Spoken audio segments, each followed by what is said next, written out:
Kasalanan mo. Masyado ka kasing mataas mangarap. Paninisi ni Aiko sa sarili habang palakad-lakad sa sidewalk. Yun siya, palaboy sa Montana.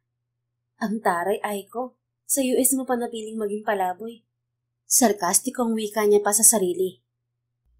Napabuntong hininga na lang siya. 3 araw na siyang ganun, kung saan-saan na siya natutulog dahil hindi siya makabalik sa bahay ng fiancé niyang afam. Ang totoo ay tinatakasan niya ang lalaki. Akala niya talaga ay na-inlove sa kanya ang visit na yon. Halos 1 taon silang magka-chat at magka-video call. Sinundo pa siya nito sa Pilipinas matapos ng isang bonggang video proposal at mahaba-habang pagproseso ng fiancé visa. Pagkatapos ay ibebenta lang pala siya sa kung sinong Poncio Pilato pagdating niya sa Montana, USA. Oo na, ambisyosa kasi siya. Gusto niyang iangat sa hirap ang pamilya niya sa Pinas sa pamamagitan ng pag-aasawa ng afam. Ngunit isa palang malaking pagkakamali yun. Gwapo pa naman ang walang iyang fiancé niya. Yun pala ay demonyo. Buti na lang talaga at hindi niya naibigay ang sarili sa lalaking yun na paniwalang-paniwala siya na mahal siya. Yun pala naman ay teknik na lalaki ang paibigin ng mga Pinay, tapos i-apply ng fiancé visa. Pagdating naman pala sa USA ay ibebenta. Tubong-tubo nga naman ito sa ginasto sa visa. Mas mahal raw ang bentahan pag birhen. Kaya pala hindi siya minanyak ng walang ya. May plano pala to. Napag-alaman niya mula rin sa lalaki na ilan na ang nabiktima nitong Pinay. Pero hindi ito nababan sa Pinas dahil walang nagrereklamo laban dito. Habang nasa grocery store ang lalaki, gumawa ng paraan si Aiko para makatakas. Sinira niya ang bintana ng bahay nito at pinagkasya ang sarili roon. Hindi siya nagsubong sa pulisya dahil mas priority niya ang makalayo sa lugar ng fiancé niya.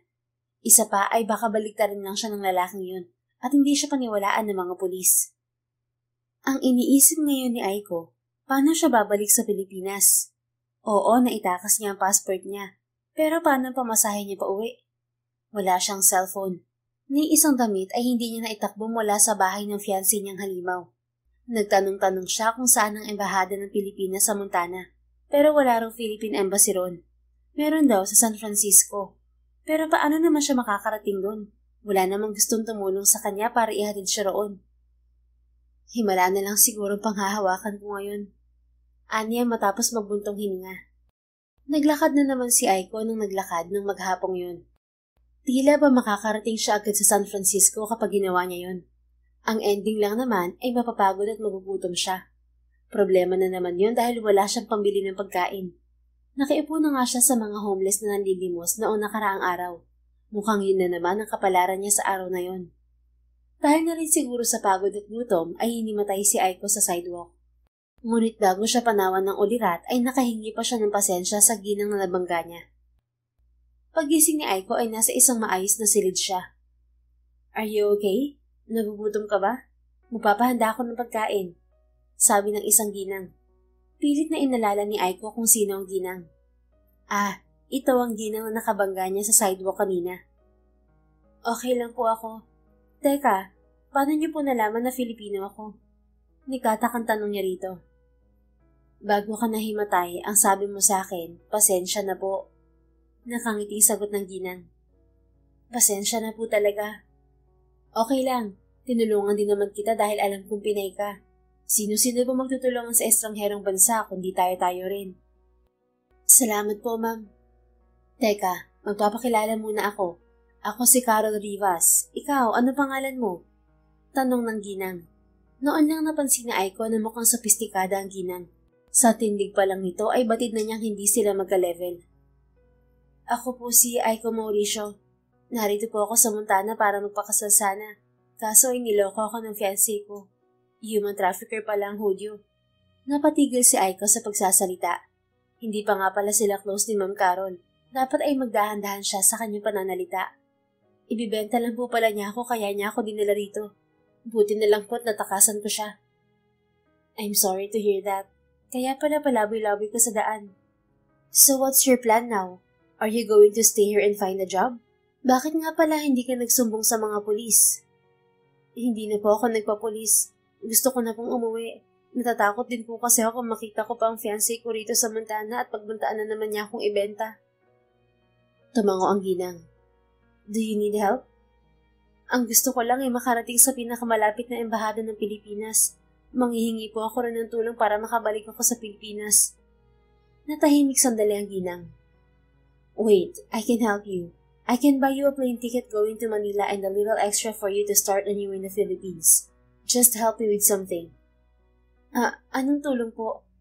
Biglang nagliwanag ang mukha ni Aiko. Ito na ba ang hinihintay niyang himala? Sana naman ay matinong kausap itong si Ma'am Carol. Pagod na siyang maskam ng mga taong mukhang matino sa unang tingin. I needed a proxy for my daughter's wedding. Can you proxy for her? Ako po ang ikakasal imbes na siya? Ganun po ba? Well, hindi naman ang pangalan mo ang gagamitin sa kasal na yon. Pangalan ng anak ko. Wala kasi siya rito kaya kailangan niya ng proxy. Yun lang po? Yes. Can you do it? Opo. Mabilis niyang tugon. Sinong tatanggi doon? Napakadali namang gawin kapalit ang ticket niya pabalik sa Pinas. Ilang araw matapos nilang mag-usap ni Ma'am Carol ay yun na si Aiko. Ikakasal sa lalaking proxy lang din ng groom. Double proxy wedding daw ang tawag doon at sa Montana lang pwede ang ganun. Hindi nga alam ni Aiko na pwedeng may proxy ang mismong bride at groom. Ang akala niya ay mga ninong at ginang lang ang gumagawa nun. Sorry I'm late. Napaangat ng tingin si Aiko nang marinig ang isang baritonong tinig. Napanganga siya nang makita ang may-ari ng tinig na yon. Napakagwapo ng lalaki. Pwede itong ihilera sa crush niyang si Piolo Pascual. Aiko, right? Tanong ng lalaki. Yes. Are you ready? Sorry medyo na late ako. Filipino ka rin? Half. Nakangiting tugon ng lalaki. Hay, napakagwapo nito lalo na kapag humingiti. Biglang kumabog ang dibdib ni Aiko. Ni hindi niya naramdaman yon sa hudyo niyang fiancé noong unang beses silang magkita. Posible ba talaga ang ganun? Yung tila ba may spark sa unang pagkita? Marahil ay oo, dahil yun siya, parang teenager na hindi maihi sa kilig sa lalaking nasa harap niya. Hindi nga siya nakapag-focus sa seremonya ng kasal, dahil palihim siyang silip ng silip sa lalaking nasa tabi niya. Pagkatapos ng double proxy wedding ay naghapunan silang dalawa sa isang hotel. May tig-isa rin silang kwarto roon na parang regalo na sa kanila ni Ma'am Carol at ng asawa nito. Naibigay na rin sa kanya ni Ma'am Carol ang bayad nito. Niregaluhan siya ng ginang ng cellphone para makapagbukas siya ng bank account sa Pilipinas. Tinulungan nga lang siya nito. Kilala raw nito ang may-ari ng bangko na yon kaya pagdating niya sa Pilipinas ay agad daw siya pumunta sa bangkong yon para kumuha ng ATM card. Nakita na niya kung magkano ang ibinayad ng ginang sa kanya dahil sa mobile banking app at kulang na lang ay nagpasalamat siya na nakaluhod sa ginang. Sobra-sobra yun. Binilhan pa siya nito ng tiket pabalik sa Pilipinas. When are you going back to the Philippines? Tanong ni David sa kanya, ang proxy ng groom. 2 araw mula ngayon. Ang sabi ni Ma'am Carol, mag-enjoy raw muna ako rito kahit paano. That's good to hear. Alam ko rin kung anong nangyari sa'yo rito sa Montana. Nabanggitin ng Mrs. Rivas. I'm glad you're safe. Mahal pa rin siguro ako ng Diyos. Komento ni Aiko. Mabait ka siguro kaya hindi ko tuluyang napahamak. Siguro, natawa lang si David. Anyway, sure ka na ayaw mong ipapulis ang fiancé mo? Baka may mabiktima na naman siya na Pinoy. Naipablatter ko na siya. Tinulungan ako ni Ma'am Carol. Na-i-report na rin siya sa embahada ng Pilipinas para maban. Ayoko nga sana Kaya lang pinilit ako ni na Ma'am Carol. Tulong ko na rin daw yun sa bansa upang masugpo ang human trafficking at pananamantala ng mga foreigner sa mga Pinay. Sa ngayon, hinahanap na ng otoridad ang mga babaeng na unang penitisyon at nabiktima ng walang yakong fiancé upang ang mga ito na lamang ang magsampa ng kaso dahil pauwi na ako ng Pilipinas. Buti na lang matapang kang babae at natakasan mo siya. Kailangan dahil marami pa akong pangarap para sa pamilya ko. Pagkatapos kumain ay nagtungo sila sa jazz bar na naroon lang din sa loob ng hotel. Noon lang nakapasok sa ganoong kaingranding lugar si Aiko. Hulog talaga ng Diyos sa buhay niya si Ma'am Carol. Mabuti na lang at nakilala niya ito. Kung tutuusin ay hindi naman malaking bagay ang hiningi nito sa kanya, pero sobra-sobra ang binigay nito. Marami silang napagkwentuhan ni David habang umiinom sa bar counter. Kaibigan pala nito ang groom na may urgent na inaasikaso, kaya hindi nakadalo sa sarili nitong kasal. Ang weird din talaga ng mga mayayaman. Ang hirap arukin. Ganoon pa man ay nagpapasalamat siya. Bago man siya makauwi ng Pinas ay nakilala niyang isang tulad ni David. Siguro iniisip mo na karma ko ang kamalasan na nangyari sa akin dahil sa sobrang ambisyosa ko, no? Ani Aiko sa lalaki. Nasabi niya lang yon dahil lasing siya. Wala namang sinabing kahit na ano si David tungkol sa dahilan ng pagpunta niya sa Montana. Wala ka namang ginagawang masama, bakit ka makakarma? Tanong ng lalaki sa kanya. Ang sabi mo nga, gusto mo lang paranasin ng ginhawa ang pamilya mo sa Pilipinas. What's wrong with that? Wala ka namang inapakan tao. Mapait nang ngumiti si Aiko. Parang yun kasi ang pinamukha sa akin ng mga kapitbahay namin nang umalis ako. Lahat sila ang sinasabay mukha kong pera. Baka naiingit sila sa'yo, maganda ka kasi. Lalong nag-init ang pisngi ni Aiko nang marinig mula kay David na maganda siya. Bola. Maganda ka naman talaga. Natatawang sabi ng lalaki. Baka lasing ka lang kaya maganda na ako sa paningin mo. No, I find you pretty the first time I saw you. Lumagundong ang dibdib ni Aiko sa narinig. Bakit ba ganoon na lang ang epekto ng lalaking to sa kanya? Kung ibang lalaki ang nagsabi niyon ay hindi talaga siya maniniwala. At bago pa siya makapag-react, napansin na niyang palapit ang mukha ng lalaki sa kanya. Ni hindi man lang siya umiwas nang dumampi ang labi nito sa labi niya. Ipinikit pa nga niya ang mga mata. Hindi niya alam kung dahil lang yun sa alak, pero naalis talaga ang lahat ng inhibition niya. At nang gabing yun, nangyari ang isang hindi malilimutang alaala ni Aiko. She gave him everything. Her heart, her soul, her body. Ang buong akala ni Aiko ay one-night stand lang ang magaganap sa kanila ni David. Ngunit nagising siyang naroon pa rin ng lalaki sa tabi niya. Humigpit pa ang yakap nito sa bewang niya nang magtangka siyang umalis. Where are you going? Pauspang tanong ng lalaki. Sa kwarto ko. Sagot ni Aiko. Hindi siya makatingin ng diretso sa lalaki. Ngayon ka pa talaga nahiya ha? Sarkastiko ang sabi niya sa sarili. Dito ka lang muna.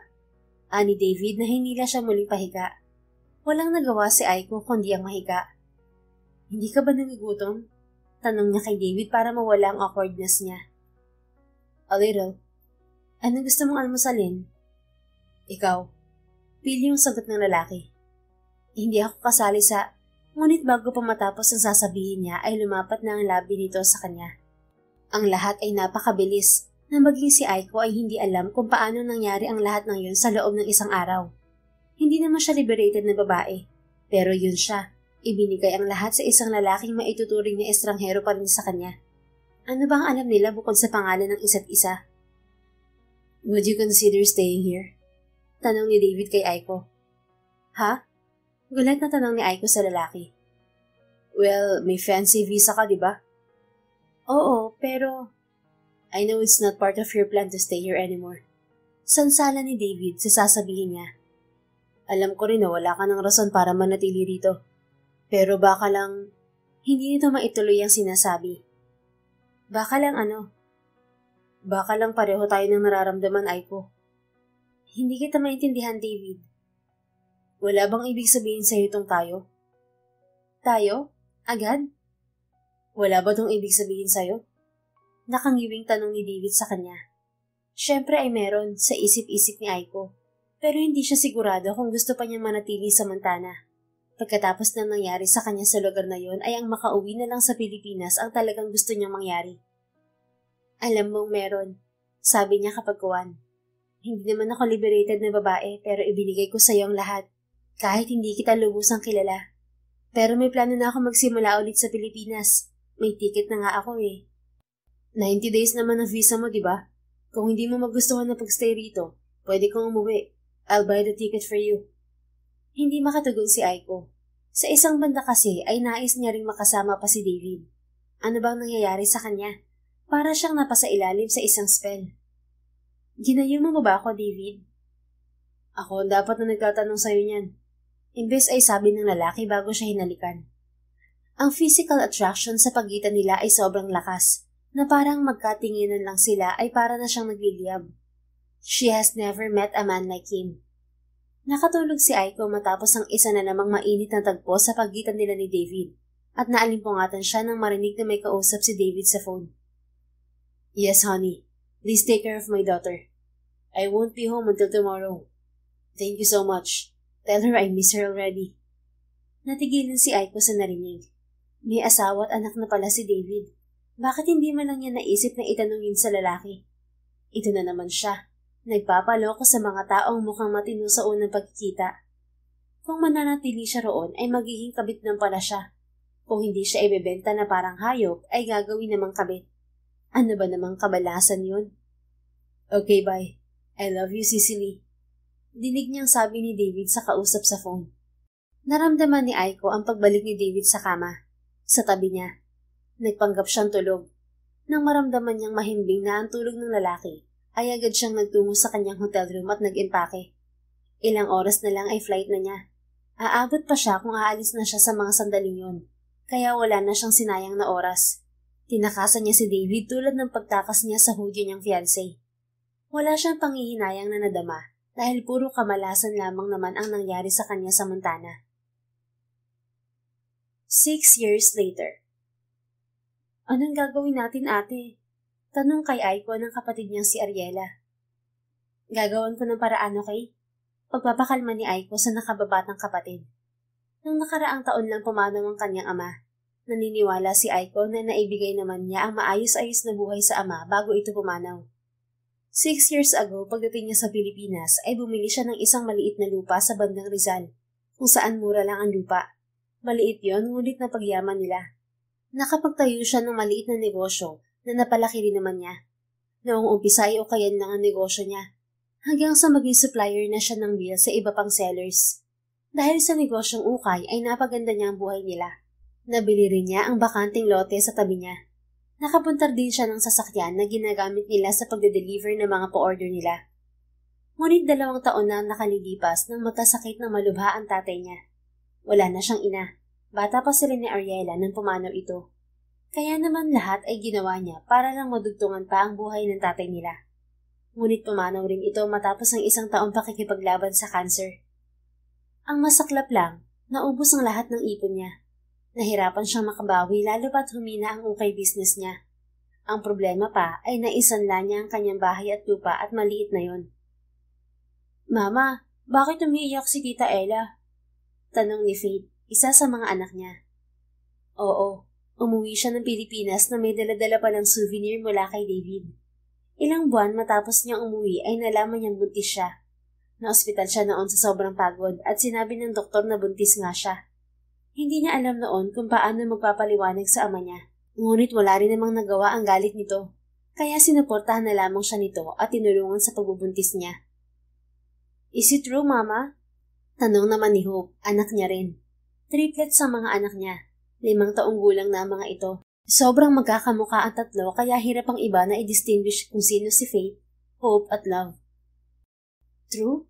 Ang ano, anak? That we have to find a new place? Tugon ni Hope. Si Hope ang Inglesera sa triplets. Mahilig kasing manood ng YouTube, habang sina Faith at Love ay ang mga pisikal na laro ang pinagkakaabalahan. Ella, bakit mo naman sinabi sa kanila? Inis na baling ni Aiko sa kapatid. Sorry ate, nakayo kong sabi ng kapatid niya. Pinaproblema pa nga niya kung paano ng pag-aaral ng triplets. In-enroll pa naman niya sa private school ang mga ito. May balanse pa siya sa eskwelahan. Ayaw naman niyang ma-disappoint ang mga bata kapag biglang napatalsik ang mga ito sa eskwelahang pinapasukan. Okay, mga bagets, huwag na ninyong problemahin ang dapat ay problema ko lang, okay? Chill lang kayong 3 prinsesa ko. Gagawa si mama ng paraan para hindi tayo mapaalis sa bahay natin, okay? Ngunit hindi talaga niya alam kung ano ang gagawin. Napakarami niyang utang. Lubog na siya. Kung wala nga lang siyang mga anak, baka tumalon na siya sa ilog. Ariela, patulugin mo muna mga bata. Nang wala na ang mga ito ay nagbasa-basa muna siya ng balita sa internet at ganoon na lang ang gulat niya na makita ang mukha ni David sa isang post. May kasama itong isang dalagita. Cicely raw ang pangalan at kapatid nito yon. Napanganga si Aiko. Kapatid niya lang si Cicely? Tanong niya sa sarili. Ipinagpatuloy niyang pagbabasa. Si David pa lang may-ari ng malaking condominium na ginagawa sa bayan nila. Nabasa rin niya na hot millionaire entrepreneur ang binata. At ayon na rin sa post ay wala pa itong pamilya. May itinuturing daw itong anak at yun ay ang aso nitong si Peanut. Parang gusto ni Aiko na mahimatay sa mga nababasa. Bakit kasi hindi siya nagtatanong? Sa sobrang laki ng trust issues niya, ay basta na lang nilayasan si David noon. Ipinagkait niya pa rito na makilala ang kanilang mga anak. Tutulungan niya kaya ako kahit sa tuition ng mga bata kapag kinausap ko siya? Mayaman naman siya. Baka naman tumulong siya. Wika na naman niya sa sarili. Huminga ng malalim si Aiko. Nakakahiya. Pero responsibilidad din naman ni David ang mga anak nila at kailangan niya ang tulong nito. Bahala na. Aniya sa sarili. Kinabukasan din ay pinuntahan ni Aiko ang opisina ni David. Hindi naman inaasahan ni Aiko na magiging mainit ang pagtanggap ni David sa kanya. Pero hindi niya rin inaasahan ang sobrang lamig nito. Naaalala mo pa pala ako. Ani David sa kanya nang magkaharap na sila. Nahirapan pa nga siyang makausap ito kung hindi lang niya pinasabi sa sekretary nito ang pangalan niya. Sorry if I left like that 6 years ago. Hindi makatingin sabi ni Aiko sa lalaki. Umalis ako kasi akala ko ay may pamilya ka na. Narinig kitang may kausap. Hindi niya maituloy ang sinasabi dahil nahihiya siya. Pero hindi maikakaila na napakagwapo pa rin ito. Nag-assume ka at bigla na lang umalis nang walang paalam. Now tell me, anong kailangan mo sa akin ngayon at nakipagkita ka, Aiko?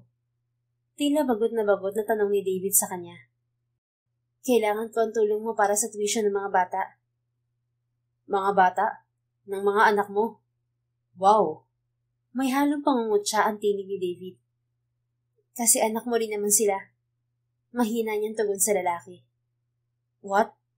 Kunot ang noong tanong ni David. What kind of trick is this, Aiko? 6 years kang hindi nagparamdam tapos susurprisahin mo ako ng ganyan? May mga anak tayo. Hindi ko sila pinakilala sa'yo kasi nga akala ko ay may pamilya ka na. Ayoko namang masaktan ng mga bata. Pero ngayong alam ko na mali pala ang akala ko. Nagdesisyon na ako lumapit sa'yo dahil hindi ko kaya sa ngayon na bayaran ng buo ang tuition nila. At sa tingin mo ay maniniwala ako sa'yo? Magpa-paternity test kayong 4 para malaman mo na totoong sinasabi ko. Kaming 4? Wait, are you saying that you have a triplet? Nanlalaki ang mga matang tanong ni David. Oo, ani Aiko. Sinamahan niya pa yun ng pagtango. Okay, show them to me. Maniniwala lang ako sa pinagsasasabi mo kapag may resulta ng paternity test. Ani David at pinaalis na siya. Hindi man lang siya kinamusta. Malaking nga yata ang galit nito sa kanya. Parang ayaw nang bumalik ni Aiko sa opisina nito sa totoo lang. Ayaw niya sa trato nito sa kanya. Mangiyak-ngayak na umuwi siya. Gagawa na lang niya ng paraan ng tuition ng triplets. Hindi naman yun gaanong malaki. Baka may 50,000 pa siyang mawi-withdraw sa bank account niya. Kaya lang ay paano sila sa mga susunod na araw kapag ipinambayad niya yun sa eskwelahan. Nahihirapan na siyang mag-isip. Pagdating sa bahay ay kinuwento niya sa kapatid ang suliranin niya sa tuition ng triplets. Patigilin mo na lang ang mga bata, ate. Suwestiyon ni Ella. Pwede naman silang pumasok ulit sa public school next school year. Pwede naman talaga yun. Kaso ang pusong nanay niya ay ayaw pumayag. Kapag hindi nakakuha ng certificate ang mga bata sa school na yon, ay uulit sa kinder ang mga ito sa susunod na taon. Ilang buwan na lang kasi ay hindi pa matatapos ng mga anak niya. Hindi siya papayag. Kawawa naman ng mga bata kapag pinatigil ko pa. Nag-e-enjoy pa naman sila sa pag-aaral. Aniya. Kesa ipilit mo, mahihirapan ka. Triple pa naman lahat ng gastos nila. Ani Ella. Basta, bahala na. Hahanap na lang ako ng paraan. Sinubukan ni Aiko na mag-loan sa mga bangko, ngunit bigo siya. Hindi niya magawang i-collateral lang ang warehouse niya. Mahina ang kita pero kahit paano ay may pumapasok pa naman. Isa pa, paano ang mga tauhan niya kapag nagkataon? Nagbawas na nga siya ng tao kahit ayaw niya, ngunit wala siyang magawa. Ilang bills lang ang katapat niya, Aiko. Kaya yan. Pagpapalakas niya sa sariling loob. Makalipas ang ilang araw ay nakatanggap siya ng tawag mula sa isang unknown caller. Hello? Sagot ni Aiko sa caller. I've been waiting for you to come back. Ano na? Natakot ka na bang malaman kung nagsisinungaling ka lang? Si David yon. Hindi ako natatakot. Alam kong ikaw ang ama ng mga anak ko dahil wala naman ako nakarelasyon kahit ng sinong Poncio Pilato mula nang bumalik ako sa Pilipinas. At alam mo rin na birhen ako na makuha mo ako. Kaya wag mo akong pagsalitaan ng ganyan. Bakit hindi ka na bumalik? Mapanghamon na tanong nito. Dahil na-realize ko na hindi kita kailangan. Kaya kong gawa ng paraan ng tuition ng mga bata. Hindi ko sila kailangang ipagsiksikan sa taong ayaw sa kanila. Pagmamalaki niya kahit ang totoo ay wala pa siyang nagagawang paraan. Nakaya ko nga silang itaguyod ng 5 taon na ako lang. Kaya pala naghahanap ka ng bangkong mauutangan. Nanlaki ang mga mata ni Aiko. Paano nito nalaman yun? Narinig ko rin na malapit ng mailit ng bangko ang bahay at lupa mo. Hindi ka rin tsismoso, no? Ang dami mo na agad alam. Para hindi mo ako maloko. Niloko ba kita? Well, kailangan ko makasigurado. Well din, huwag ka nang mag-alala. Dahil hindi na ako lalapit sa'yo. Kaya tantanan mo ako. Isipin mo na lang na joke lang ang sinabi ko sa'yo nung pinuntahan kita sa opisina mo. Joke na sabihin mong may mga anak ako? Okay ka lang ba, Aiko? Oo, okay lang ako. Kaya wag mo na akong matawag-tawagan. Inis na pinutol ni Aiko ang tawag. Kung dati ay halos mahimatay siya sa kilig kapag kausap si David, ngayon ay mahihimatay siya sa alta presyon. Magdamag na nag-live selling si Aiko, kaya halos hindi siya makadilat ng mga mata kinabukasan. Si Ella muna ang nag-asikaso sa mga bata bago pumasok sa eskwela. Siya na lamang ang susundo sa mga ito para makapagbayad na rin ng tuition. Malapit na ulit mag-exam, kaya dapat na makabayad na siya ng balanse. Buti na lang at malaki-laki ang kinita niya sa live selling kahit na namao siya sa kakasalita. Noon ay hindi niya kinakailangan mag-live selling ng produkto para may bumili ng mga yon. Ngunit wala siyang choice sa ngayon. Kulang ang doble sipag para may kitain. Nagbebenta na nga rin siya ng retail para lang may pandagdag kita. Mahirap maging single mother ng triplets dahil triple na din ang gastos. Pero kakayanin niya para sa mga anak. Bago magtanghali ay nagpaalam na siya kay Ariela. Ikaw na muna bahala sa bodega, Ella. Paalala niya sa kapatid. May mga pipick up ng bulto mamaya. Sige ate, ani Ella. Pagdating sa eskwelahan ay nagulat si Aiko nang matuklasang bayad na ang tuition ng mga bata. Paano po nangyari yun? Nagugulo ang tanong ni Aiko sa kahera. A certain Mr. Coleman paid the kids' tuition fee, Miss Mauricio. Sige po, salamat. Agad na tinawagan ni Aiko si David. Hindi ba sinabi ko sa'yo wag mo nang pakialaman ng tuition ng mga bata? Hindi na niya nagawang mag-hello sa sobrang inis. Ang sabi mo anak ko sila, so obligasyon ko yun. Huwag ka nang pupunta ulit sa school ng mga bata. At bakit? Karapatan ko yun. Hindi ka naman sigurado kung anak mo sila, di ba? Kaya nga sisiguraduhin ko. Huwag na, hindi ka naman nila kailangan. Bago pa makasagot si David ay pinutol na niya ang tawagan nila dahil nakita niyang naglalabasan na ng classroom ang mga bata. Agad siyang nakita ng triplets. Mama! Sabay-sabay na tawag ng mga ito sa kanya. Saan niyo gustong kumain? Nagugutom na si Mama eh. Iba-iba ang sagot ng tatlo. Napailing si Aiko. Maibataya na lang. Kung sino maiba, siya ang panalo. Game na sumunod ang mga anak niya. Si Hope ang nanalo. Yes!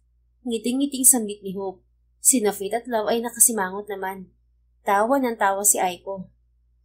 Sige ganito, bukas ay si Love naman ang masusunod at sa susunod na araw ay si Faith naman. Okay na tayo? Yes po, Mama. Masiglang ulit na tugon ng tatlo. Magkakahawak kamay silang apat na lumabas ng eskwelahan at natigilan si Aiko nang makitang naghihintay si David sa labas ng gate. Hindi niya malaman kung paano pa magtatago dahil nagtama na ang mga mata nila. Aiko, tawag ni David habang papalapit sa kanilang mag-iina. Sila na ba ang triplets? Hindi kasi namig ng trato nito sa kanya ang trato nito sa mga bata. Mabuti naman at makakatikim talaga ito sa kanya kung pati ang mga bata ay hindi rito pakikitunguhan ng maayos. Hi, nakangiting bati ni David sa triplets. Faith, Hope, and Love, tama ba? Mama, sino po siya? Tanong ni Love sa kanya. Hindi makasagot si Aiko kaya si David na lang ang sumagot. Well, I'm your father. Natigilan ng triplets at si Aiko ay hindi makapag-deny. Si Hope ang unang nag-react. Tiningala nito si Aiko. Is that true, Mama? Hindi pa rin siya makasagot. Pero ang sabi niyo po ay patay na ang papa namin. Singit ni Faith. Tiningnan siya ng masama ni David. Napakagatlabi na lang si Aiko. Parang mas okay kung hindi natin yan dito pag-uusapan. Aniya sa mag-aama. Kakain kami. Baling ni Aiko kay David. Sasama ka ba? Nagbuntong hininga si David. Okay. Anito saka sila niyayang sumakay sa sasakyan nito. Kinabitan nila ni David ng seatbelt at tatlong bata at saka sila nagtungo sa harapan ng sasakyan. Hindi ka dapat pabigla-bigla nagpakita sa mga bata. Sita ni Aiko sa lalaki. It wouldn't be like this if you're cooperating. Pero nagmamatigas ka. Parang ikaw pang galit. Sino bang bigla na lang nawala na parang bula? Sino ba nagtago sa mga bata? Tapos bigla mo akong susurpresahin sa opisina ko na may anak tayo. At ngayon na gusto ko silang kilalanin at takuin, nagmamatigas ka. Hindi ako nagmamatigas. Ayoko lang na parang pinagdududahan mo ko, kahit na alam mo naman ang totoo. Kaya nga tinawagan kita, di ba? Pero biglang nag-iba ang isip mo. At sinabi mo pa pala sa kanila na patay na ako. How dare you? Akala siguro nila multo ako dahil sa kagagawan mo. Are you fighting? Tanong ni Hope sa kanilang dalawa. No, we're not, sweetheart. We're just talking. Tugon ni David sa bata habang nagmamaneho. Saka binalingan muli nito si Aiko. Kung ayaw mong mangyari ang ganito, makipag-cooperate ka sa akin. Magpapapaternity test kami ng mga bata. Tapos, bagot na tanong ni Aiko sa lalaki. Then we will talk about co-parenting. See, hindi ka talaga maayos kausap. Huwag ka na maingay, naririnig tayo ng mga bata. May oras naman para i-discuss to, pero atat kang pag-usapan. Saway niya sa lalaki. Then we will talk privately.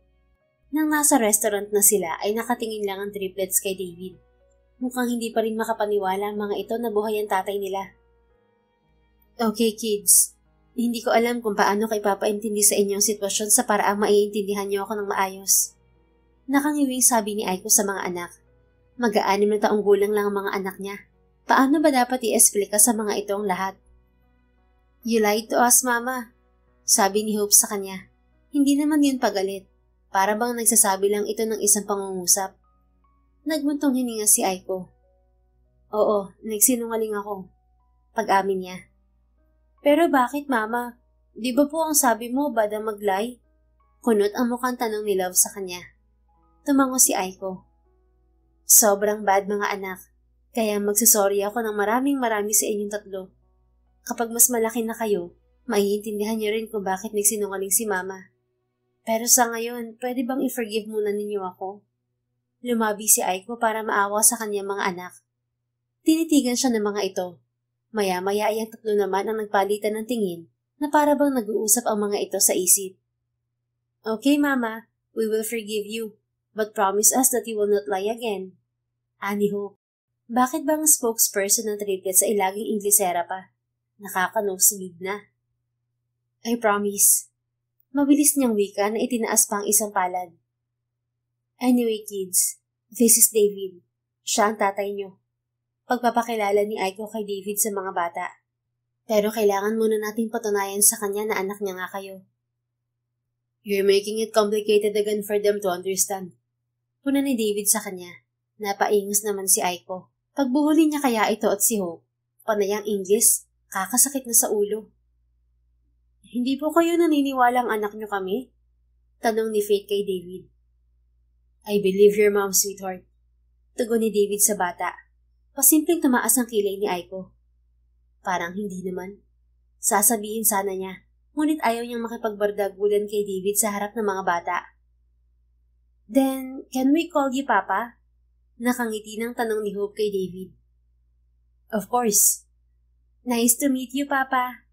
Tumayo si Hope at yumakap kay David. Nainggit yata si Faith at Love. Nakigaya rin ng mga ito. Nag-group hug ang apat.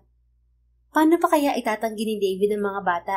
Mas malaki ang resemblance ng mga ito rito kaysa sa kanya. Kitang-kita ang dugong Amerikana ng mga anak niya. Sa kutis at height pa lang. May talent manager na nga nag-o-offer sa kanila na gawing modelo ang mga bata. Ngunit tumanggi siya. Masyado pang bata ang mga anak niya para pagtrabahuhin niya. Dapat ay naglalaro at nag-aaral lang ang mga ito sa ganitong edad. Pinigilan ni Aiko ang mapangiti nang makitang pinagkasya ni David sa bisig nito ang tatlong bata. Mukhang masaya rin naman ang lalaking makilala ang mga anak nito. Natigil ang group hug nila nang dumating ang pagkaing in-order nila. Napailing na lang si Aiko nang sabay-sabay ang triplets at si David na dumampot ng fried chicken. Mag-aama nga talaga. Nagkatawanan pa ang apat. Paborito niyo rin to? Nakangiting tanong ni David sa mga bata. Yes, Papa. Sabay-sabay na tugon ng tatlo. Kinagat ni Aiko ang mga labi para pigilan ng ngiti. Ewan niya ba pero may parte ng puso niyang masaya na may tinatawag ng papa ang mga anak niya. Ramdam niya rin ang kasabikan ng mga ito kay David. Wala nga agad ng awkwardness ng mga ito, lalo na ni Hope. Ang dami na agad nitong naikwento kay David. Patapos na silang kumain nang tawagan siya ni Ariela. Naroon daw ang mga taga-bangko at nagsisimula ng markahan ng mga gamit nila sa bahay.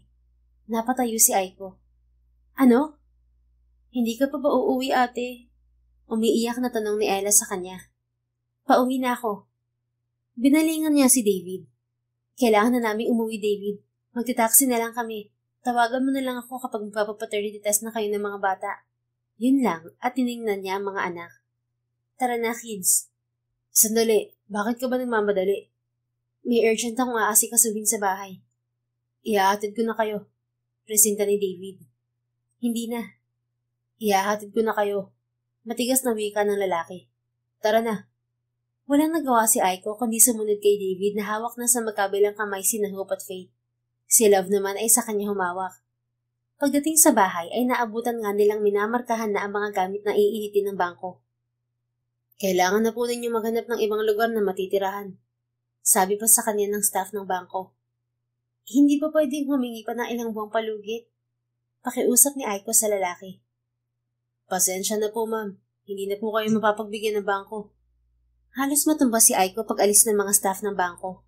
Ayaw niyang mailit ang bahay at lupa kasama pa ang ilan nilang kagamitan. Lalo nang sumakit ang ulo niya nang makitang naroon pa si David. Akala ko'y umalis ka na, sabi niya rito. What's your plan now? Bakit mo ba tinatanong? Close ba tayo? Aniya sa kainirapan ng lalaki. Ang mabuti pa'y umuwi ka na. Tawagan mo na lang ako kapag may date na ang paternity test. Kinabukasan din ay bumalik si David sa bahay niya para sabihing ihanda ng mga bata para sa paternity test. Aalis pa naman siya para maghanap ng mauupahang bahay. Aalis ka ba dapat? Tanong ni David sa kanya. Oo, sabi ko kasi tawagan mo ako. Pabigla-bigla ka na naman. Saan ka pupunta? Hindi makasagot si Aiko. Saan? Tanong ulit ni David. Maghahanap ng mauupahan. Ganun ba? Kung gusto mo, isakin muna ang mga bata habang naghahanap ka ng mauupahan. Hindi naman madali ang maghanap ng bahay. Hindi ako sanay nang hindi kasama ang mga bata kahit isang araw lang. Pero kawawa naman sila kung isasali mo sila sa proseso ng lahat ng to. Huminga ng malalim si Aiko. Fine, I'll talk to them. You can also stay in my place while looking for an apartment. Tinignan niya muna si David. Ine-estima niya kung gaano kasinsero ang offer. Hindi na, sabi niya maya-maya. Makakahanap naman siguro kami agad ng malilipatan. Matapos ang paternity test ay inilipat muna ni Aiko ang mga bata sa bahay ni David. 3 working days pa raw bago malaman ang resulta ng DNA. Ngunit gusto na ni David na sa poder muna nito ang mga bata. Pinag-isipang mabuti ni Aiko kung tama bang pagbigyan niya si David. May point naman ito. Ayaw niyang madamay ang mga bata sa problema niya sa buhay. Isa pa, malapit nang mailit ang bahay. Ang mga gamit ay unti-unti na niya pinapalipat sa bodega. Kung hindi sila makakahanap ni Ellie ng lilipatan sa lalong madaling panahon, ay ang bodega muna ang nag-iisa nilang option na tirhan. Ayaw naman niyang patulugin doon ang mga bata. Mama, dito na po ba tayo titira? Tanong ni Faith sa kanya. Kayo lang tatlo. Pansamantala lang habang naghahanap pa si Mama ng bago nating bahay. Ani Aiko sa triplets. Mabilis na nalungkot ang mukha ng mga bata. Dito ka lang po, Mama. Ani Love. Mukhang iiyak na ang anak niya. Kawawa naman si Tita Ella kapag iniwan ko. Pupuntahan ko naman kayo lagi dito eh. Anya sa mga ito. Sasama na lang po kami sa inyo ni Tita Ella. Ani Faith.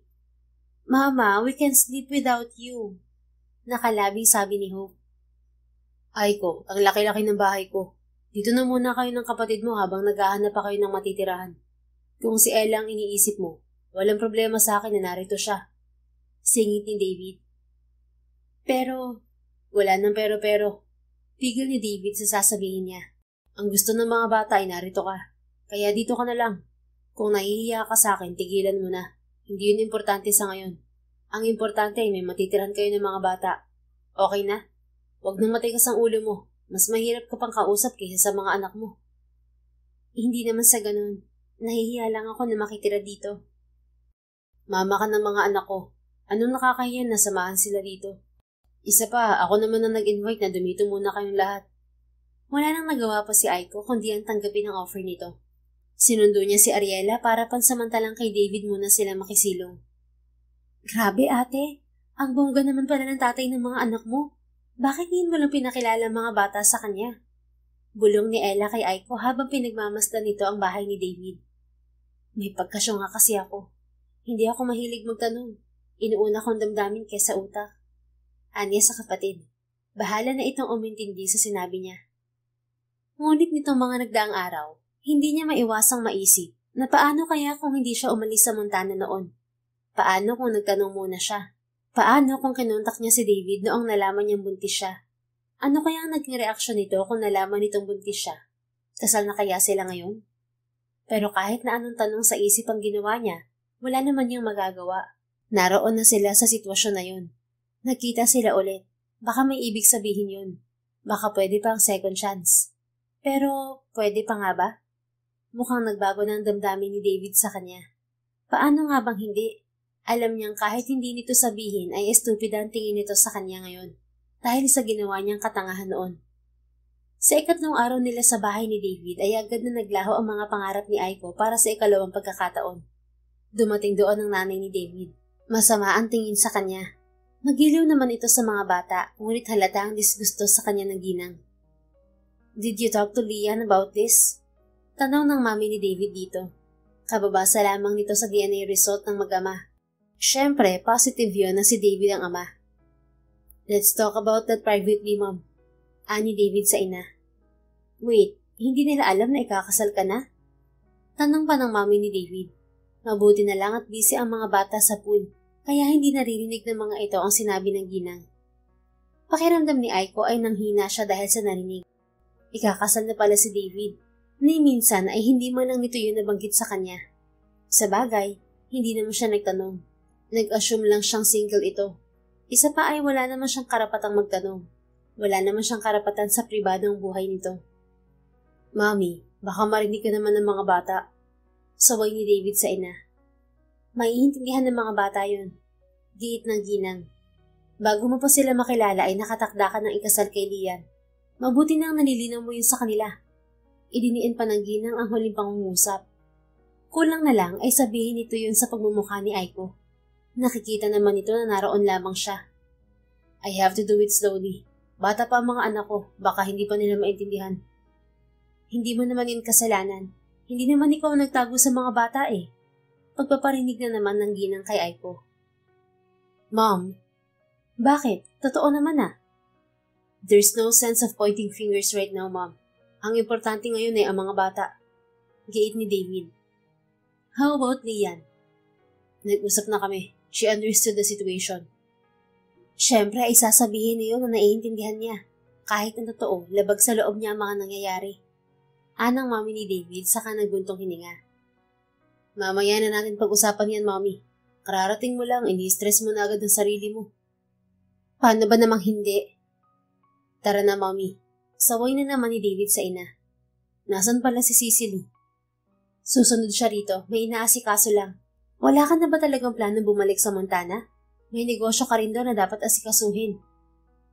Nahahandle ko pa naman ang negosyo kahit narito ako. Hindi ko kasi maintindihan sa'yo kung bakit nagtayo ka pa rito ng negosyo. Sermon na ginang sa anak. Pasimpleng lumayo si Aiko sa mag-ina sa may sala dahil ayaw na niyang marinig pa ang pinag-uusapan ng mga to. Binili na lang niya si Ella na bantayan ng mga bata na nasa pool. Nagkulong na siya sa kwarto habang hinihintay ang mga anak. Sa isang kwarto lang siya nanatili kasama ang mga bata at si Ella. Maluwag pa nga sila roon kahit 5 sila. Komportable naman doon pero ngayon ay ewan na niya. Ngayong naroon na ang mami ni David. Natigil si Aiko sa pag-iisip nang biglang may kumatok sa pinto ng silid. Tumayo siya at pinuksan ng pinto. Si David yun. Pinilit ni Aiko nang umiti. Yes? Pasensya ka na kay Mami. Pag-a-apologize nito. Okay lang yun, ano ka ba? Naiintindihan ko naman kung bakit ayaw niya sa akin. And about not telling you about Lian. Wala ka namang obligasyon na sabihin sa akin ng mga bagay tungkol sa personal mong buhay, David. Okay lang yun. Hindi naman ako umaasang magiging one big happy family tayo, no? Plastic ng wika. Siyempre ay umaasa siya. Mataman siyang tiningnan ni David bago ito tumango. Huwag ka mag-alala. Hindi naman magtatagal si Mami rito eh. Bukas may flight siya papuntang Cebu para imita mga kamag-anak niya. Dumaan lang talaga siya rito para makita ang mga apo niya. Ay, mabuti naman. Muntik nang masabi ni Aiko. Kaya magbanding na kayo kasama ang mga bata. Mukhang okay naman siyang makasama ang triplets. How about you? Magkukulong ka lang talaga rito? Oo, parang umiinit ang ulo ng mami mo kapag nasa paligid ako eh. Pabirong sabi niya kay David. Ako na lang ang mag-a-adjust. Tumango si David. Tungkol sa pagsasabi sa mga bata na ikakasal na ako kay Lian. Hindi ko alam kung ano magandang approach. Just tell them honestly. Payo ni Aiko. Hindi nila lubusang maiintindihan pero at least hindi ka nagsinungaling. Nagmuntong hininga si David. I don't want to disappoint them. Tinapik niya ang balikat ni David. Once in a while, madidisappoint natin sila. Ganun talaga. Wala ka namang kasalanan. Tama ang mami mo. Ako ang may kasalanan dito. Tama ng sisihan, Aiko. Ani David sa kanya. Bumalik ka na roon, baka hanapin ka ng mami mo. Okay lang ako rito. Pagtataboy niya sa lalaki. Sure ka? Paninigurado ni David. Sure na sure. Iniwan na siya ni David at sinamahan sa pool area ang triplets at lola ng mga bata. Kinabukasan ay tinanong siya ni David at tumili pa nga itong lumapit. May gagawin ka ba sa weekend? Tanong ni David kay Aiko. Pupuntahan ko yung bahay na nakita ko, yung malapit sa school. Aniya sa lalaki. Baka pwedeng sa ibang araw mo na yun puntahan. Bakit? Third birthday kasi ng inaanak ko. Invited tayo ng mga bata. Tayo? Kunot ang noong tanong ni Aiko kay David. Yeah, naalala mo ba si Liam at Jasmine? Yung nagpa-proxy ng kasal? Nalaki ang mga mata ni Aiko. Ah, oo. May anak na sila? Nakangiting tumango si David. Tayo nga may anak eh. Hindi naman tayo nagpakasal. Pabirong sabi ni David sa kanya. Inirapan niya ang lalaki. Akala ko kasi maghihiwalay rin sila. Obvious naman na hindi nila mahal ang isa't isa noong umpisa kaya pareho silang absent sa kasal nila. Naging maayos ang pagsasama nila nung nagpunta si Liam dito sa Pilipinas. Nagpunta nga ako nung magpakasal sila sa simbahan eh. Natuwa si Aiko. Mabuti naman na nagpakasal sila ulit. Nakakatuwa naman sila. Oo nga eh. Lumipad ako patungo rito mula sa Montana. Nagbabaka sakali rin ako noon na makita pa kita. Pero walang nakakakilala sa'yo. Hindi ko na naperso ang paghahanap sa'yo noon dahil biglang pumanaw ang daddy ko. Madaming responsibilidad. Isa pa, mahirap hanapin ng taong ayaw magpakita. Hinanap mo ko? Gulat niyang tanong. Oo, marami akong gustong itanong sa'yo noon, Aiko. Pero ngayon, alam ko na naman ang sagot. Naliwanagan na ako kung bakit ka biglang umalis. Siguro, iniisip mo na stupid ako, no? Well, a little. Ani David saka natawa. You should have asked me right then if I was married or whatsoever. Natakot na akong maskam na naman eh. Alam mo naman ang nangyari sa akin sa Montana, di ba? Wala rin akong planong maging kabit. Akala ko, pinili ko ang mas makakabuti para sa akin. Yun pala ay isang malaking katangahan ng ginawa ko. Idinamay ko pa ang triplets. Hindi na natin maibabalikan ang karaan, Aiko. Pero masaya ako makilala ang triplets. Hindi ko pagsisisihan na nakilala kita sa Montana. Kundi wala akong faith, hope at love ngayon. Ganon din naman ako. Kahit nahirapan kang arugain ng mga bata mag-isa? Hindi naman ako mag-isa. Nariyan si Ella. Noong nabubuhay ang tatay ko, katuwang ko rin siya sa pag-aalaga sa mga bata. Hindi ko babaguhin ang nakaraan dahil ang triplets ang pinakamagandang regalo sa akin ng Diyos. Ngumiti si David at niyakap siya. Huwag ka mag-alala, Aiko. Naririto na ako para maging katuwang mo sa pagpapalaki sa mga bata. Gumaan ang pakiramdam ni Aiko dahil sa yakap na yon. Matagal na panahon na ang lumipas ngunit pamilyar pa rin sa kanya ang init sa loob ng bisig nito. Nagulat si Aiko nang bigla na lang silang dambahin ng triplets. Nakisali ang mga ito sa yakapan nila. Are you getting married soon, Mama, Papa? Excited na tanong pa ni Hope. Saan mo naman natutunan yan? Ikaw talagang bata ka. Ani Aiko sa anak para maiba lang ang topic. Ayaw niyang paasahin ng mga ito. Kumusta ang school? Tanong niya pa para talagang wala nang magtanong tungkol sa kasal. Ang mabuti pa, magpalit muna kayo ng damit. Amoy pawis na yung uniform niyo. Singit ni David. Paano ba naman, kuya? Sumaglit pa talaga sila sa playground sa loob ng school. Ani Ella. Kayong tatlo, tara na sa kwarto, magbihis muna kayo. Nang silang dalawa na lang ulit sa sala ay nagkatinginan sila. Maya-maya ay nagmuntong hininga si David. Mukhang mahihirapan talaga akong ipakilala si Liam sa kanila. Sa una lang siguro magiging mahirap. Ani Aiko kay David. Kapag nasanay na sila sa presensya ni Liam, maiintindihan din nila. Isa pa, naghahanap na naman ako ng bahay eh. Hindi sa'yo titira mga bata kaya huwag kang masyadong mag-alala. Isang buntong hininga lang ang sinagot sa kanya ni David. Pagdating ng weekend ay magkakasama silang pumunta sa kaarawan ng anak ni Liam at Jasmine. Natuwa si Aiko dahil agad niyang nasilayan ng isang familiar na ginang na naging anghel niya noon sa Montana. Aiko! Salubong ni Ma'am Carol kay Aiko nang makita niya ito sa engranding birthday party ng anak ni Liam at Jasmine. Ma'am Carol, natutuwa akong makita kayo ulit. Bati ni Aiko sa ginang. Niyakap siya nito. Parang walang nagbago sa'yo. Ganyan na ganyan ka nung una kitang makita sa Montana. Tumaba po ng kaunti, ani Aiko sa ginang. Kayo nga po ay parang pabata ng pabata. Dahil yata nabawasan ang stress ko. Maayos na kalusugan ng asawa ko at nabiwili kami pareho sa pag-aalaga ng apo. Napatingin si Ma'am Carol sa mga batang nasa likod niya. Sila na ba ang mga anak mo? Opo, Ma'am Carol. Teka nga, tama na nga ang kakamo mo sa akin. Tita na lang, okay? Anyway, kamukhang kamukha ni David ng mga bata. Totoo nga talaga ang balita. Bakit naman hindi mo pinaalam sa aming lahat na may anak kayo? Ayoko na ho sanang makagulo pa. Akala ko po kasi noon ay may asawa na siya. Ikaw talagang bata ka. Yan tuloy at ngayon lang nagkakilalang mag-aama. Pero hayaan na natin yun dahil nakalipas na mga yon. Ang importante, okay na kayo ngayon. Ipinakilala ni Aiko sa ginang ang triplets. Agad na nakapalagayan ng loob ang mga ito. Let's go girls, doon tayo sa inflated playground. Naroon si James, ang apo ko. Pag-alis ng ginang, kasama ang mga bata ay saka dumating si David. Medyo nahirapan ako mag-park, ani David kay Aiko. Ang mga bata nasan? Sinama ni Tita Carol sa inflated playground. Ganun ba? Halika, ipapakilala kita kay Liam. Ani David, saka hinawakan ng kamay niya at marahang hinila. Liam! Maya-maya ay tawag nito sa isang matipunong lalaki. Yun pala si Liam. Gwapo pala to, sabi sa isip ni Aiko. David, I'm glad you came. Ani Liam kay David, saka bumaling sa kanya. You must be Aiko. Hi. Nahihiyang bati niya kay Liam. Ikaw pala ang hinahanap ni David nung kasal namin ni Jasmine. Anyway, I want to thank you sa pag-proxy kay Jas noon sa Montana. Ako ang dapat magpasalamat sa inyong mag-asawa, pati na rin sa mga magulang ni Jasmine. Maraming pinto ang nagbukas sa akin matapos kong makilala si Tita Carol. Nakangiting tumango si Liam. Maya-maya ay may magandang babae itong kinawayan.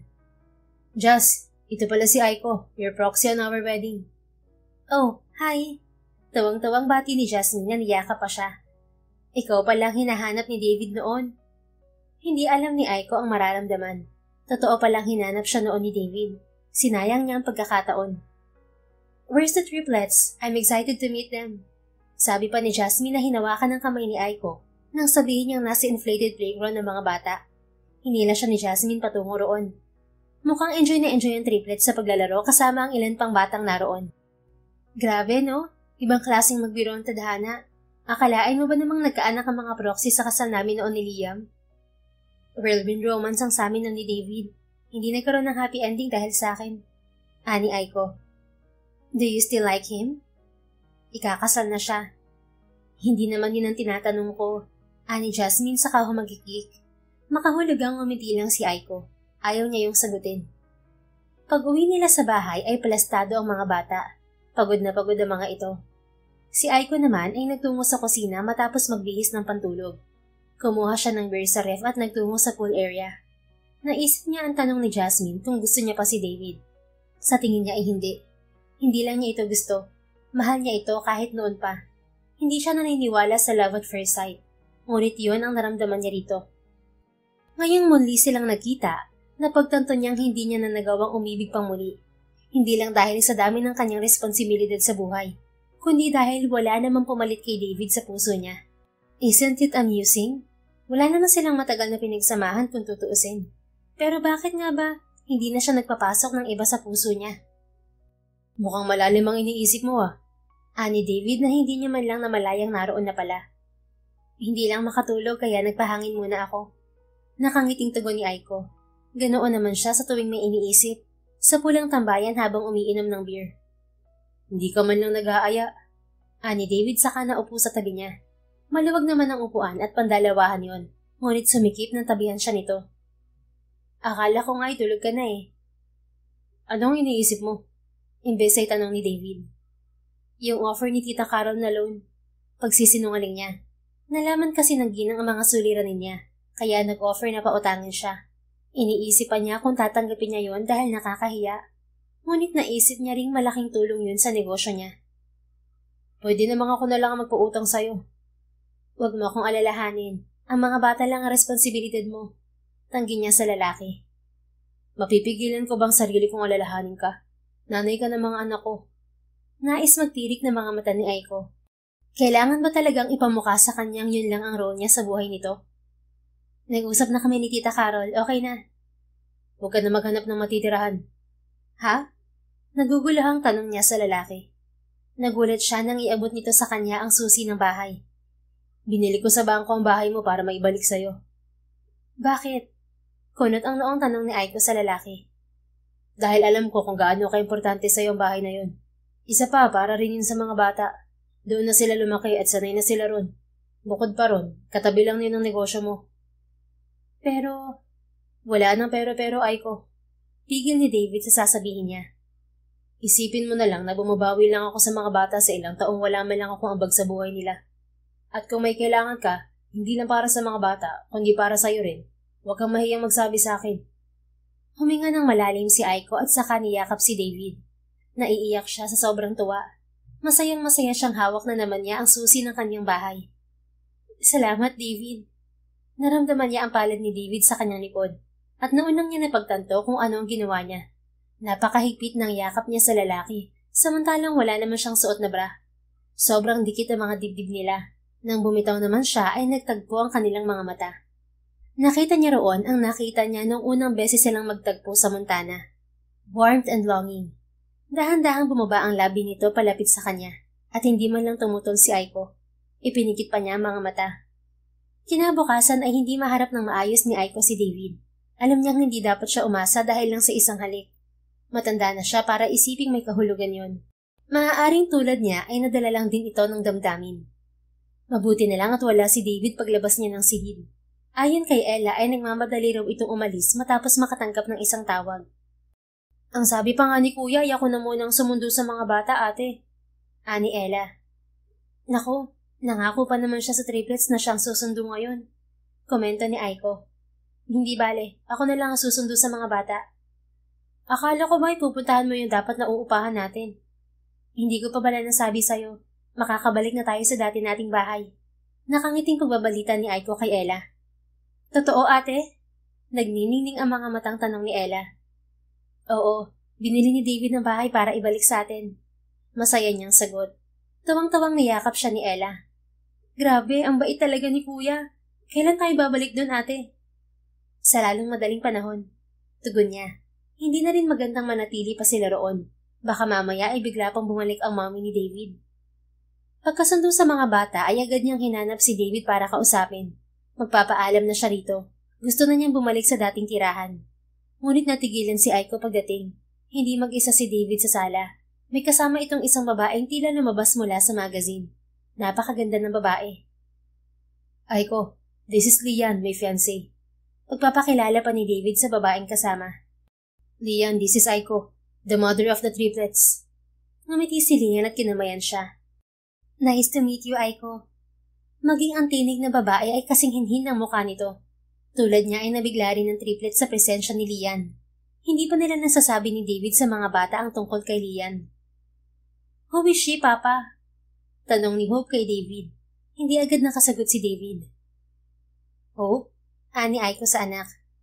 Faith, love, tara muna sa kwarto. May sasabihin si Mama sa inyo. Pinuuna niya sa kwarto ang mga bata sa kabinalingan si David. Ako na ang bahalang kumausap sa kanila. Excuse me. Nginitian ni Aiko si Lian bago sumunod sa triplets. Okay girls, panimula ni Aiko. Ang tatlong bata ay nakahilerang nakaupo sa kama. Si Tita Lian ang kasama ng daddy niyo. Sino po siya, Mama? Tanong ni Love. Fiancé siya ng papa niyo. Fiancé? Ano po yun? Tanong naman ni Faith. Parang nais mainis ni Aiko kay David. Bakit kasi hindi mo lang sinabi nito sa kanyang parating pala si Lian para nakausap muna nilang dalawa ang mga bata at hindi lang siyang gumagawa niyan ngayon.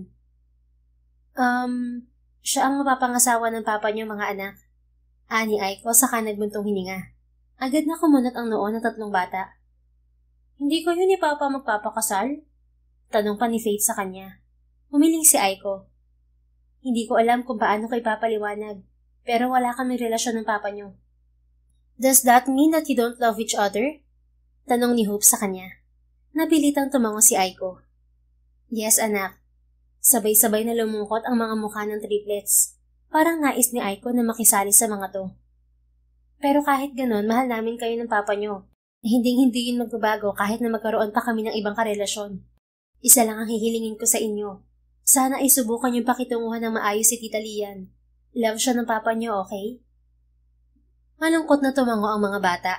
Alam niyang hindi pa lubusang naiintindihan ng mga ito ang lahat. Ngunit sigurado siyang makikinig ang mga ito sa kanyang pakiusap. Paglabas nga nila ng kwarto ay nakangiti ng binati ng mga ito si Lian. Nang magkatinginan sila ni David ay nginitian niya ito. He mouthed thank you. Nang gabi ring yun ay nagpaalam na si Aiko kay David. Bukas ayusin na namin ni Ella ang bahay para makabalik na kami agad. Siguro ngayong weekend ay makakaalis na kami.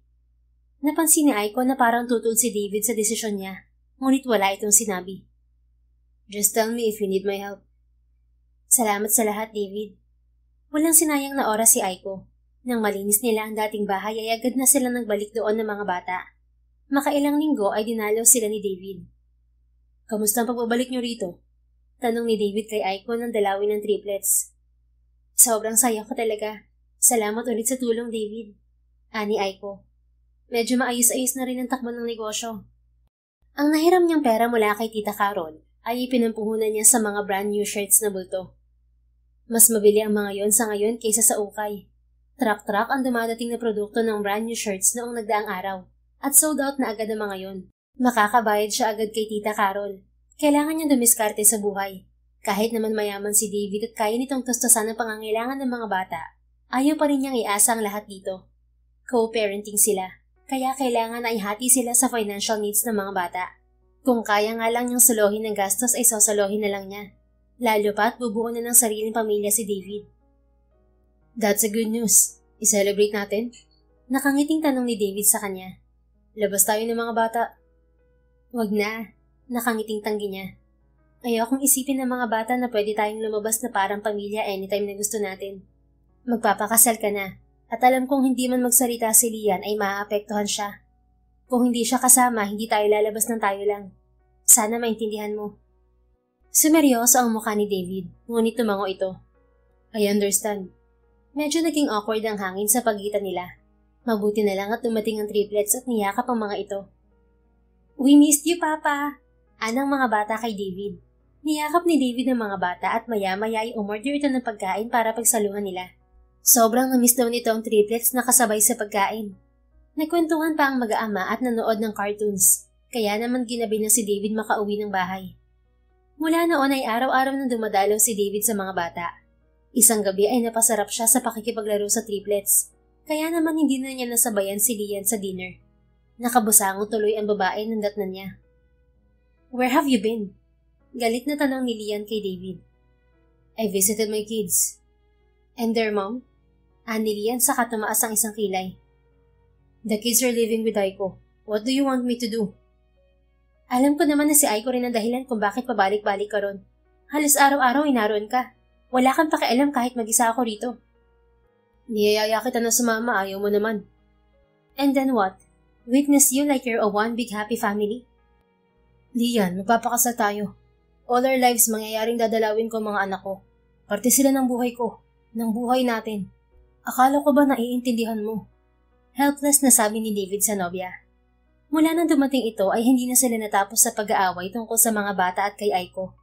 Napapagod na siya sa totoo lang. At hindi niya alam kung kaya niyang ganoong bangayan sa mga susunod pang taon. I don't know, David. I don't know anymore. Maybe we should just end this. Ani David sa babae. Mukhang hindi makapaniwala si Lian sa sinabi niya.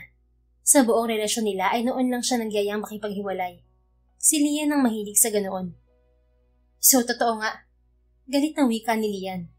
Madali na lang sa iyong iwan ako dahil nariyan ang Aiko na yan. Ano, mahal mo pa rin siya, no? Mahal mo pa rin siya kahit kayang-kaya kanyang iwan na parang bula? Siguro. Wala sa sariling sagot niya. Gusto niyang mag-deny. Gusto niyang sabihing mali ang iniisip nito. Ngunit yun ang nararamdaman niya. Alam niyang para siyang tanga pero si Aiko pa rin. Hindi niya alam kung bakit sobrang apektado siya sa whirlwind romance na nangyari sa kanya. Pero oo, si Aiko pa rin talaga. Hindi naman nawala ang pagmamahal niya sa babae. Palagi pa rin itong sumasagi sa isip niya sa 6 na taon na nawala ito sa buhay niya. Kaya nga ang saya ng puso niya nang bigla itong lumitaw sa opisina niya, kasama ang tila isang sorpresang may mga anak pala sila. Ngunit may nobya siya, kaya pinilit niyang magpakapurmal na lamang at gampanan ang pagiging ama sa triplets. What? Halos magdikit na ang kilay ni Lian. Bawiin mo ang sinabi mo, David. You're just upset, right? Naiinis ka lang sa akin. No, Lian. I'm telling the truth. Si Aiko pa rin. At sa pinapakita mo sa akin ngayon, lalo ko lang naiisip ko bakit si Aiko pa rin. Isang malakas na sampal ang iginanti nito sa kanya. How dare you? Hinayaan lang ni David na pagtatampalin ni Lian ang dibdib niya. He deserved that for hurting her feelings. Maigi na siguro yon kaysa magsinungaling. Hinding-hindi kita mapapatawad, David. Hinding-hindi. Naghintay lang pala ako sa wala sa'yo. I'm sorry, Lian. Hindi ko gustong saktan ka. Pero mahal ko ang mga anak ko. Mas masasaktan lang kita kung magpapakasal tayo habang hindi mo tanggap na hati ang atensyon ko para sa mga bata. Nang mapagod si Lian sa kakatampal sa kanya, ay huminto rin ito at umiyak na lamang ng umiyak. Naaawa si David dito, ngunit kailangan niya magpakatotoo. Kinabukasan ay dinalo muli ni David si Aiko. Pagkakalabas nito sa opisina, automatic talaga na sa mga bata ang diretsyo nito. Kulang na nga lang ay sabihin nito kay Aiko na doon na ito titira kasama ng mga bata. Baka dapat ay sinasama mo si Lian kapag nagpupunta ka rito, David. Ani Aiko kay David. Halos araw-araw ay naroon si David. Ngunit ni Anino ni Lian ay hindi nakikita ni Aiko. O kaya naman ay bawas-bawasan mong pagpunta rito at baka kung ano nang isipin ng fiancé mo. I want to be with the kids every day. Imbes ay sagot ni David.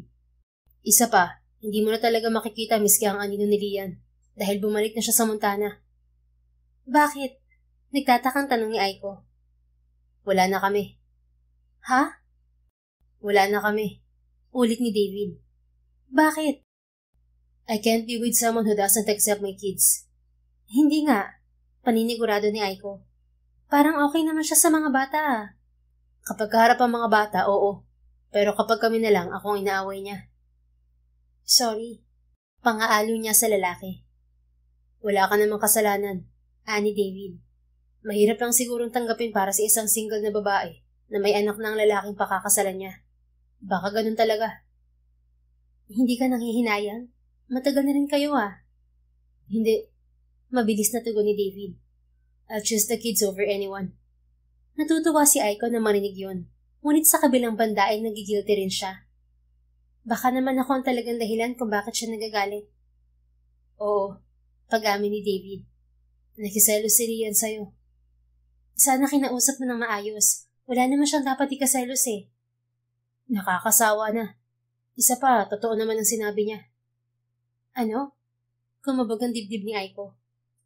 Ikaw pa rin naman talaga, Aiko. Napatunayan ko yun nung magkita tayo ulit. Ano ba yung sinasabi mo, David? Tinitigan siya ni David sa mga mata. That I fall in love with you at first sight. At hindi ko alam kung ano yung pinakain mo sa akin. Pero ang lakas ng tama ko sa'yo, Aiko. Nang makita na naman kita ulit, para na naman akong tanga na nahulog na naman sa patibong mo. Teka nga, nako-confuse ka ba o nagagalit ka? Both. Kapag nariyan ka, hindi na gumagana ang utak ko. Paano ganun ang epekto mo sa akin? Kapag ganyan ka mag-confess, malaki ang chance ang mababasted ka. Ani Aiko sa lalaki kahit ang totoo ay sobrang saya niya. Hindi pala siya nag-iisa. Pareho pala sila ng nararamdaman ni David. Dahil ganoon na ganoon din ang nararamdaman niya mula pa lang noong unang beses silang magkita. I'll treat you better, Aiko. Gagawin ko lahat para mahalin mo rin ako. Ang gusto ko lang ngayon ay buuin ang pamilya natin. But I guess, kailangan mo munang kausapin ng pamilya mo. Nakangiwing sabi ni Aiko sabay nguso sa gate. Naroon ang mami ni David kasamang isang babaeng pamilyar. Natatandaan niya ito. Ito si Cicely. Nakita niya ito sa isang larawan sa internet dati, kasama si David. Mukhang galit ang mami mo, David, at napasugod na. Malamang sabunutan ako niyan. Agad na tumayo si David para salubungin ng ina at kapatid. What are you doing here? Tanong ni David sa mga to. So, totoo nga. May relasyon ka na sa babaeng yan kaya ka nakipaghiwalay kay Lian? Galit na tanong ng mami ni David dito. Nagtatapat pa lang ako ng damdamin kay Aiko, ma'am. Pero sa ginagawa niyo ganito, baka talaga mabasted pa ako. Are you nuts? Gigil na wika ng mami ni David. Si Cicely naman ay napahagikik. Mahal ko si Aiko, mami. Siya pa rin talaga kahit anong gawin ko. At paano si Lian? I'll be forever sorry for hurting her. Pero hindi naman ako pwedeng magsinungaling sa kanya. Gagawin ko lang miserable ang buhay naming dalawa kung itutuloy pa namin ang kasal. Mom, let kuya be. Singit naman ni Cicely na palihim na kinindatan ng kuya nito. Isa pa, mabubuo ang pamilya ng mga apo mo. Ayaw mo ba yun? Hayaan na nating lumigaya si kuya. Ewan ko sa inyong magkapatid. Palagi na lang kayo nagkakampihan. Nasa ganong estado ang ginang nang lumabas ang triplets. Lola! Bati ng mga ito sa ginang. Agad na nagbago ang reaksyon ng mami ni David. Masiglan nitong sinalubong ang mga apo. Nagpasalamat na lang si Aiko nang hilahin ng triplets ang lola ng mga ito papasok sa bahay. Nagbuntong hininga si David at bumaling kay Aiko. Pasensya ka na kay mami. Gustong-gusto kasi nun si Lian. Naiintindihan ko. Siyempre ako ang mag-a-adjust. Huwag ka mag-alala. Willing naman akong gawin ng lahat para magustuhan lang niya ako. Wait, are you telling me that you're accepting me? Tulad mo, I fell in love with you at first sight. Nung bumalik ka sa buhay ko, umasa ako sa second chance. Kaso ikakasal ka na pala kaya pinigilan ko ang damdamin ko. Pero ngayong alam ko na mahal mo rin ako. Ayaw kong ipagkait sa ating dalawang pangalawang pagkakataon. Lalo na kung ibig sabihin yun ay buong pamilya para sa mga anak natin. Emosyonal na sabi ni Aiko kay David. Agad siyang niyakap ni David. Mahal kita, Aiko.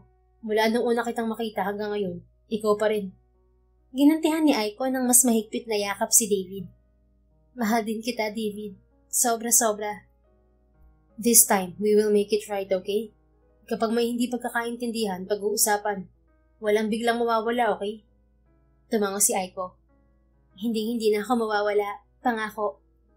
Kung ganoon, magpakasal na tayo. Natawa si Aiko. Kasal agad? Oo naman. Patatagalin pa ba natin? Maya-maya lang dalaga ng mga anak natin. Paano ang mami mo? Baka naman hindi na matahimik ang buhay ko kapag kasal na tayo. Huwag mo na siyang alalahanin. Ganun lang talaga yun sa umpisa. Pero for sure, magiging paborito ka rin nun kapag nagtagal. Saka ako naman ang pakikisamahan mo, hindi si mami.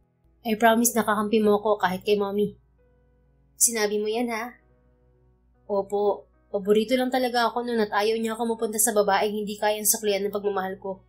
Pero dahil mahal kita, I'm sure mamahalin ka rin niya at matatanggap. Lalo pat binigyan mo na siya ng magaganda at matatalinong mga apo. Tama nga si David. Dahil makailang buwan matapos ang kanilang kasal, naging mabait na kay Aiko ang mami nito. Tumira ito sa bahay nila ng ilang buwan upang kilatisin si Aiko. Hindi naman nagpatinag si Aiko kahit na naiilang siya sa presensya ng biyanan. Unti-unti ay nakita nito kung bakit siya minahal ng anak nito. Hindi naman pala masama ang ugali ng biyanan niya. Sinubukan lamang nito si Aiko kung totoo ngang mahal niya si David. Marahil ay may mga pag-iibigan na hindi umuobra sa unang pagkakataon dahil sa maraming dahilan. Ngunit kung muli silang pagtatagpuin sa pangalawang pagkakataon, marahil ay sila talaga ang tinadhana para sa isa't isa kahit pa may magtangka na sila'y hadlangan. The End. Kung nagustuhan mo ang istoryang ito, please don't forget to like, comment, and share it with your friends. Your support really makes a difference. Thank you and see you sa ating next story. Keep safe and be blessed.